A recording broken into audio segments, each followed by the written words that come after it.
O que darei a ti pelos benefícios feitos a mim? Me lembrarei, Senhor, de tuas grandes obras. Não há outro além de ti. Não, não há. Não, não há. Meu desejo é te adorar mais e mais, mais e mais. É isso aí, estamos aqui em mais um salmo entre irmãs. E chegamos no Salmo 103. Esse salmo foi muito citado na minha infância. Nos ensinaram a citar esse versículo: que darei ao Senhor por todos os benefícios feitos a mim. E lembrarei de tuas grandes obras. Esse salmo é tão verdadeiro e ele tem tanto a nos ensinar. Mas é muito importante que você, antes de entrar no salmo de hoje, você pense comigo que nós temos muito a agradecer ao nosso Deus. Nós recebemos do Senhor muitos benefícios, mas nós somos humanos e temos uma natureza muito complicada. Nós naturalmente não temos vontade de louvar e de agradecer ao Senhor. Então chega o mistério, porque esse salmo, como você olhou no título, essa é a música do Evangelho. Ué, alguém cantou o Evangelho nos Salmos? Esse é o salmo mais evangélico que existe. E aí a gente vai entender o que é Evangelho. Provavelmente se alguém pergunta pra você se você é cristão, você pergunta pra você é evangélico? Você deve dizer, eu sou evangélico. Aí eles perguntam, mas o que é Evangelho? Aí você pode dizer, é Jesus. E tá, e mais o que? E aí é nesse ponto que chega hoje. Porque quando Davi cantou o Evangelho no Salmo 103, ele ensinou para nós o que de fato é o Evangelho. E isso é maravilhoso. Então eu te convido ao som dessa canção lindíssima, alegre, porque eu vejo o Salmo 103 como uma canção muito alegre. Toca muito no coração, com muita alegria. Tá sentindo aí a alegria? Tá sentindo aí esse som? Essa música é muito linda. Mas mais bonito ainda é poder viver o que está escrito no Salmo 103. Então, ao som dessa canção, nós vamos entrar no Salmo 103 e vamos aprender com o salmista Davi. Qual é a música do Evangelho? Hoje nós vamos saber responder.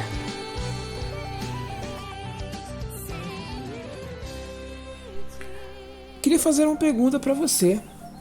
Você acorda com vontade de louvar e adorar ao Senhor? Será que você já pensou na resposta? Será que essa resposta é automática? A humanidade, nós, homens, no normal, não temos vontade de adorar ao Senhor. Nós não acordamos com a disposição de adorar ao Senhor. A nossa natureza humana foi corrompida pelo pecado, já falamos isso tantas vezes. Mas esse probleminha de querer adorar ao Senhor não é só de questão de pecado, não. É questão de orgulho, é questão da agitação. Nosso coração é roubado. Ele é levado pelos atos dessa vida, pelos problemas dessa vida, pela rotina dessa vida. Então você acorda freneticamente, você pensa em tudo que você precisa resolver e você segue sua vida e seu destino. Nesse tempo você coloca um sonzinho no seu ouvido e você faz uma sua oração e acabou e seguiu. É normal. Só que essa não é a vida que o Senhor quer para nós, né? Então não é normal. Algo que precisa ser entendido é que a nossa salvação não é só um ato que a gente levanta a mão quando alguém faz um apelo e aí a gente faz a nossa oração de confissão e pronto, tudo resolvido. Garanti o meu lugar lá no pedacinho lá no céu. Não é assim, não. A salvação, ela é um processo. Ela é um processo onde você pode ser entendido como fomos salvos, estamos salvos e seremos salvos. E eu posso provar isso. E algo que nós precisamos entender e que precisa ficar muito nítido nesse Salmo 103 é que nós precisamos conectar o nosso cotidiano a Deus. Nós precisamos não ser apenas pessoas que levantaram as mãos num dia de confissão, desceram as águas em um dia, viveram uma história legal em algum momento da vida com Deus e só. Não, não é assim, não é. Então nós precisamos entender primeiramente que nós fomos salvos. E isso nós vamos compreender muito bem lá em Romanos 8, no versículo 23 e versículo 24. Vamos ler. E mesmo nós, os santos, embora tenhamos o Espírito Santo em nós como uma amostra que nos permite conhecer o sabor da glória futura, também gememos interiormente para sermos libertados da dor e do sofrimento. Nós também esperamos ansiosamente aquele dia quando Deus nos dará plenos direitos, nos adotando como seus filhos, inclusive a redenção dos nossos corpos. Somos salvos por essa esperança. E aí, esperar quer dizer esperar ansiosamente, conseguir algo que ainda não temos. Quem espera aquilo que não está vendo. Olha que interessante. Nós aceitamos a Cristo, levantamos a nossa mão, mas nós entendemos que nós estamos esperando. E essa esperança vem de recebermos o nosso novo corpo, de sermos finalmente família perfeita de Deus e nos encontrarmos com Cristo. Então, fomos salvos, fizemos a nossa confissão, mas nós estamos aguardando um outro momento. Então, como nós vamos aguardar esse momento? E aí vem o próximo passo, nós estamos sendo salvos. E para entender isso, nós vamos ler em 2 Coríntios, no capítulo 2, no versículo 16, que diz assim: para aqueles que estão se perdendo, somos um odor temível de morte e condenação, enquanto para aqueles que conhecem a Cristo, somos um perfume vivificante. Mas quem é capacitado para essa tarefa? Só aqueles que, como nós mesmos, são homens verdadeiros enviados por Deus, falando com o poder de Cristo e com um olhar divino sobre nós. Porque não somos como aqueles cujo propósito é negociar a palavra de Deus para conseguir isso com um bom lucro.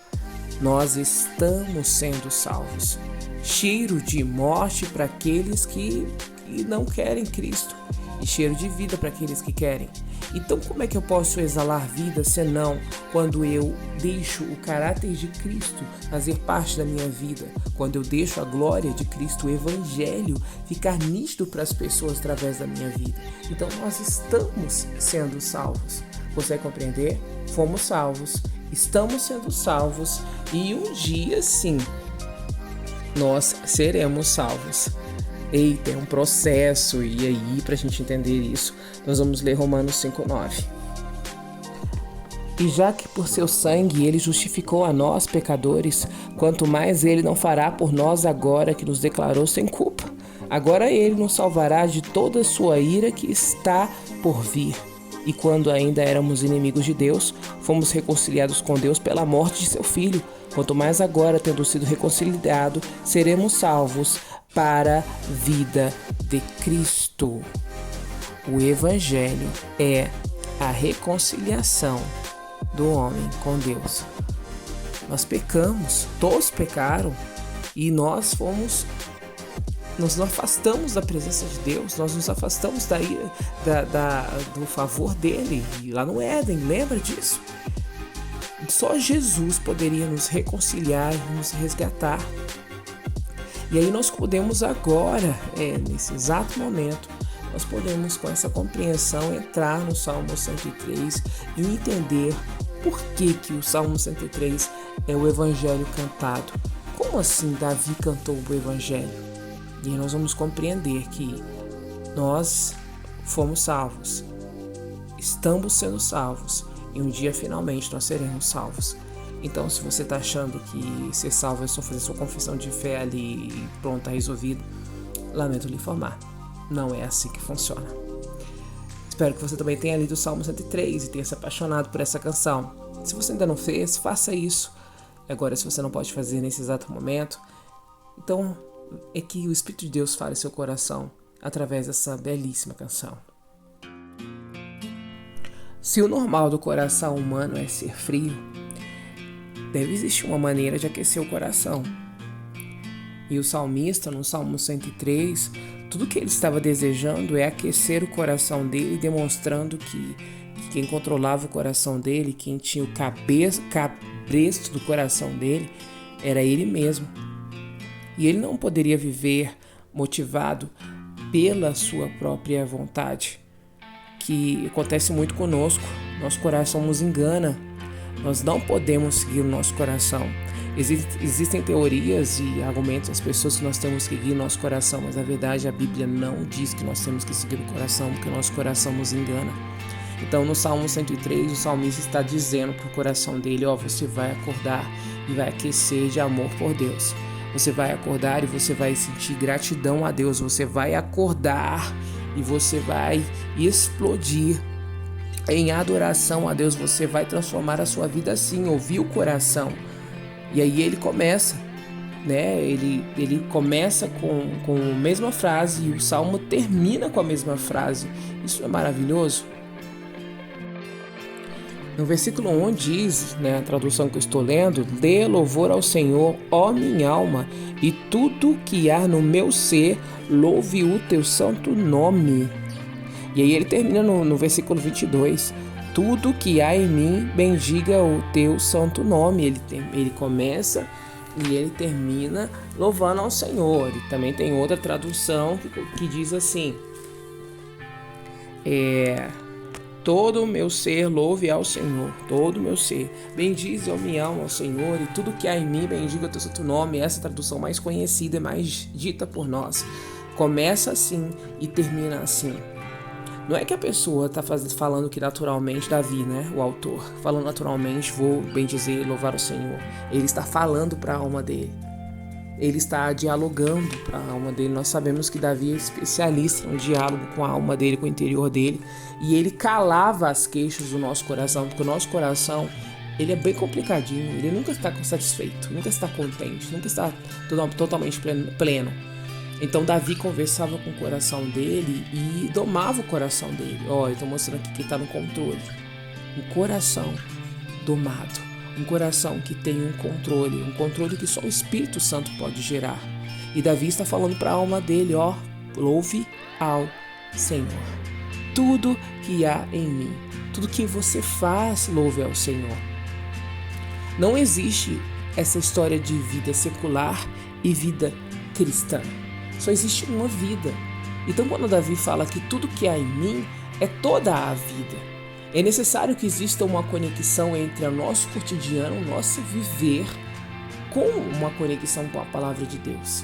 Então você pode começar a marcar na sua Bíblia, se você está marcando, o texto, a música do Salmo 103 começa com a mesma frase, termina com a mesma frase, bendize a minha alma ao Senhor, e tudo que há em mim, bendiga o teu santo nome. Só que o que acontece no meio entre essas duas citações? Qual o conteúdo desse salmo? O conteúdo desse salmo ele vai responder nos versículos 3 e no versículo 5.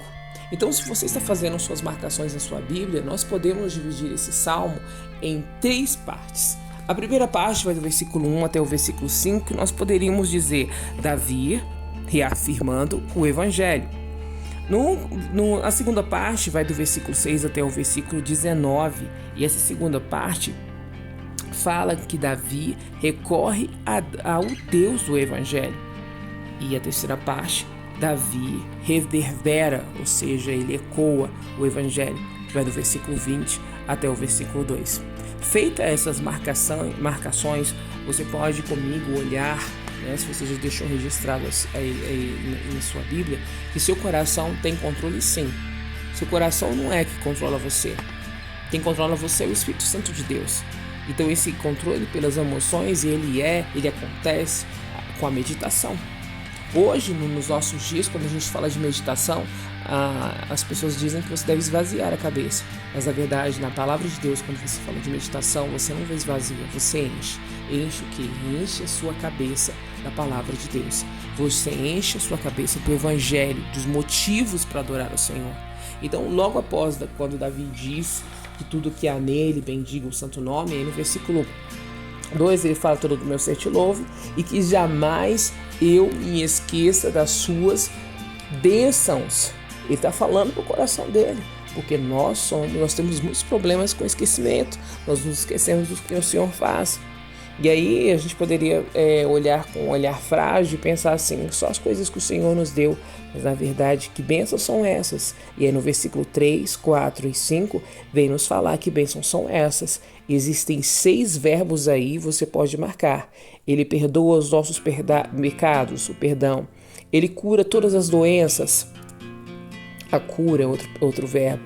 Ele resgata da morte, resgatar.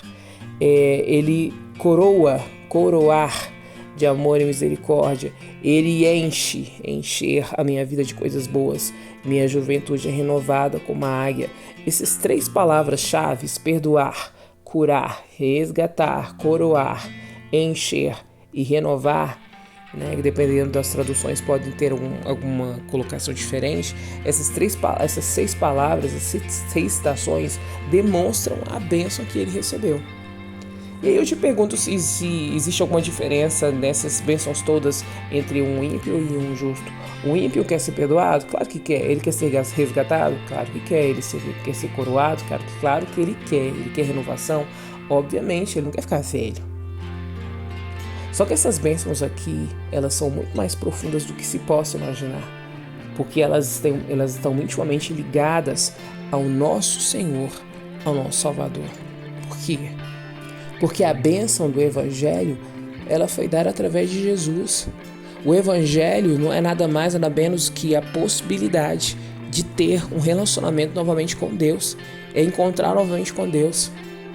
Não são coisas.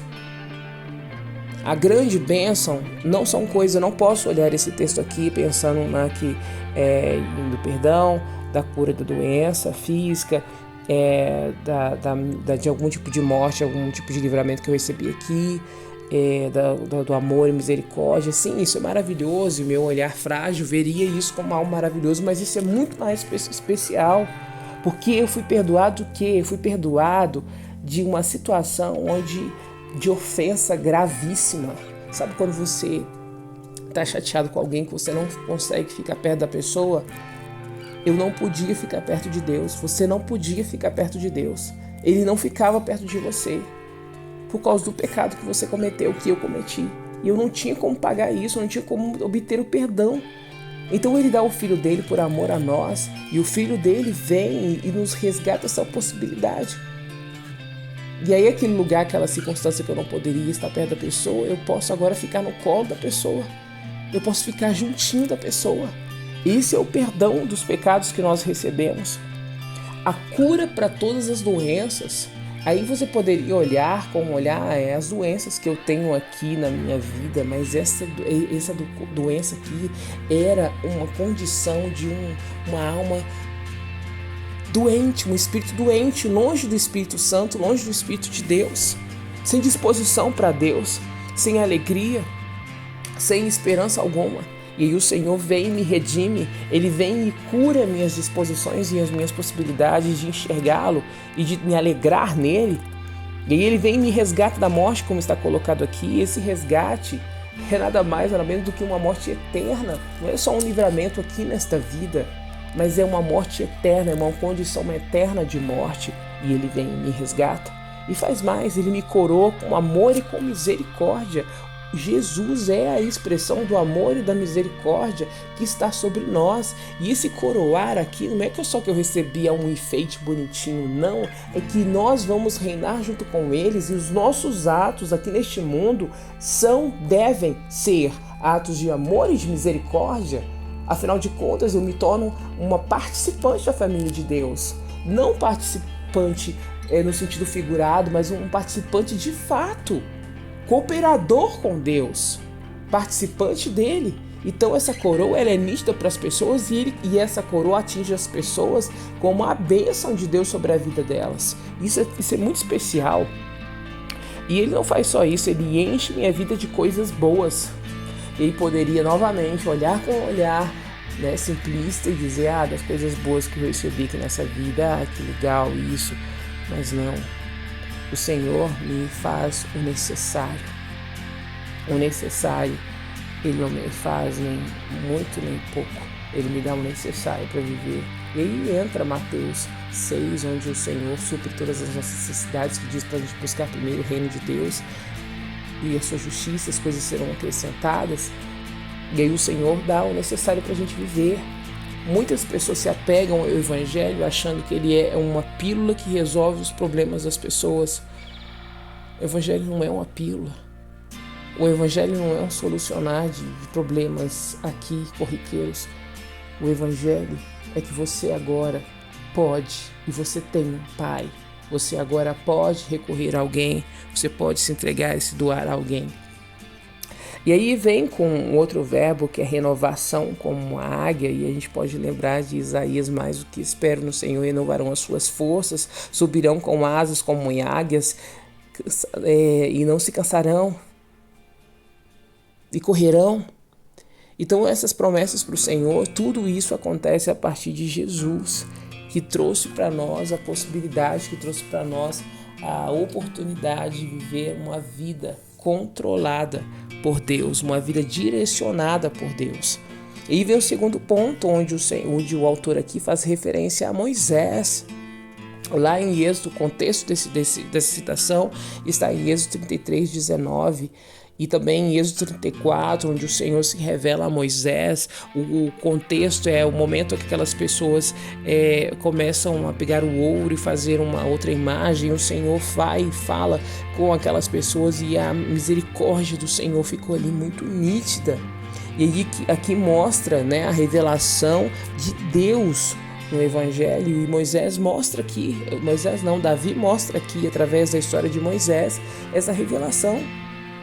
Olhando o contexto do que ele estava vivendo ali, mostrando que o Senhor é defensor, o Senhor estava resgatando o povo de Israel do Egito. E aí o Senhor se mostra compassivo e misericordioso, aquelas pessoas todas, um mínimo de tempo, já estavam adorando bezerro, pegando o ouro e fazendo coisas horríveis. Aí mostra como o Senhor é compassivo, e a ira do Senhor, ela é tardia, porque ele é cheio de amor. E ele não nos castiga os nossos pecados, ele nos trata como merecemos, isso no versículo 10, pois o amor aqueles que o temem é muito grande. E aqui dentro desse segundo ponto do texto, onde Davi revela o caráter de Deus, ele mostra o nosso Deus como um papai. E aí nós precisamos eu só consigo lembrar do filho pródigo, que está em Lucas 15, onde o filho vai e mata o pai em vida, porque o ato dele, naquela cultura, o ato de pedir herança antes do tempo, é um ato de matar o pai em vida.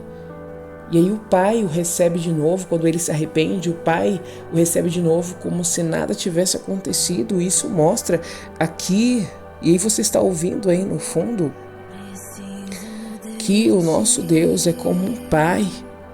Ele é bondoso e compassivo para os que temem, pois ele sabe que somos fracos, e ele lembra que não passamos de pó. E ele não nos esmaga com um tipo de castigo onde seria insuportável para nós, não. Ele vem e demonstra a misericórdia porque ele sabe que nós somos frágeis. E aí o texto fala que nossos dias são como o capim, como os folhas do campo, que desabrocham, o vento sopra, porém desaparecemos, mas nunca tivemos desistido. Mas o amor do Senhor por eles, pelos que temem, dura de eternidade e eternidade. O amor do Senhor, do nosso Deus, não tem fim. A sua justiça se estende até os filhos que guardam sua aliança. O Senhor fez o céu o seu trono, onde ele reina sobre todas as coisas. A justiça do Senhor, ela é totalmente estável, estável. Ela permanece, ela não muda, ela não é alterada. E isso vai revelando o caráter do nosso Deus e quem é o nosso Deus. Talvez muitas vezes nós não conseguimos adorar e fazer como o salmista que fica falando para a alma dele: o que darei a ti, Senhor, por todos os benefícios feitos a mim, o que darei a ti, Senhor. Muitas vezes porque nós não conhecemos toda essa revelação aqui. Então o autor aqui, Davi, mostra pela história de Moisés, pela história do povo de Israel, a misericórdia do Senhor agindo, o amor do Senhor agindo, a graça do Senhor agindo, e o relacionamento, porque esse texto fala de um relacionamento. E aí vem para o segundo ponto. Louvem ao Senhor todos os anjos, os poderosos, os que cumprem cada uma das suas promessas, ou seja, céu e terra, louvem ao Senhor, louvem juntos. A vida cristã é uma vida de comunhão. Quantos salmos aqui nós vimos que é uma construção de uma comunhão? E aí vem, louve exércitos de anjos, seres que fazem a vontade do Senhor. Louve o nome do Senhor e tudo que Ele criou, o seu reino. Bendize, ó minha alma, ao Senhor. E aí o autor está mostrando aqui, estou recorrendo a todo o conhecimento que eu tenho de Deus, da experiência que ele da palavra dele, porque Davi não viveu tudo isso, ele conheceu através da palavra. Por isso a importância de conhecer a palavra, por isso a importância de ter uma vida de relacionamento, de continuidade com o nosso Deus, de uma vida de um coração sobre um cabresto, e esse cabresto é a palavra de Deus. É ela que nos faz fugir do óbvio e ir para o Senhor. Ir para o Senhor e dizer: eu preciso de Ti. Eu preciso de Ti. E clamar que precisa do Senhor, porque de fato é Ele que nós precisamos. É ter essa compreensão. Certa vez o William T. Dale foi o tradutor da Bíblia para a língua inglesa. Ele falou que o Evangelion, ou Evangeliomai, escrito em grego, significa boas notícias. Boas notícias que alegram o coração. Boas notícias que fazem o homem saltar de júbilo. O Evangelho não é só um item, ou uma religião que você seguiu. Ele é a sua vida. É aquela celebração máxima. Lembra do Salmo 100? Aquela celebração máxima de saber: eu agora tenho com Deus. Eu agora tenho um papai. Eu que estava desgarrado, eu que estava perdido nos meus pecados, eu tenho um pai. E é o Espírito Santo de Deus que traz essa consciência do pecado. Talvez você pense: eu não estou incomodado com isso. Se você não está incomodado com isso, o seu caso é grave. Porque só o Espírito de Deus faz gerar essa consciência de pecado e essa vergonha de pecar. E a vergonha e o desejo de não querer mais praticar aquilo. E querer buscar o Senhor com toda força para não ser mais escravo do pecado. Que o Senhor tenha misericórdia das nossas vidas. Que o amor dele, como está escrito aqui nesse texto, possa transbordar do nosso coração. Que possamos, como está nessa canção agora, dizer: preciso de Ti, preciso de Ti, preciso de Ti. E minha oração por você é para que você entenda tudo que está aqui, para que você entenda de fato o que é o Evangelho. O Evangelho é toda a sua vida. É quando você acorda, quando você dorme, quando você come. É quando você se relaciona, é quando você vive em família. É tudo.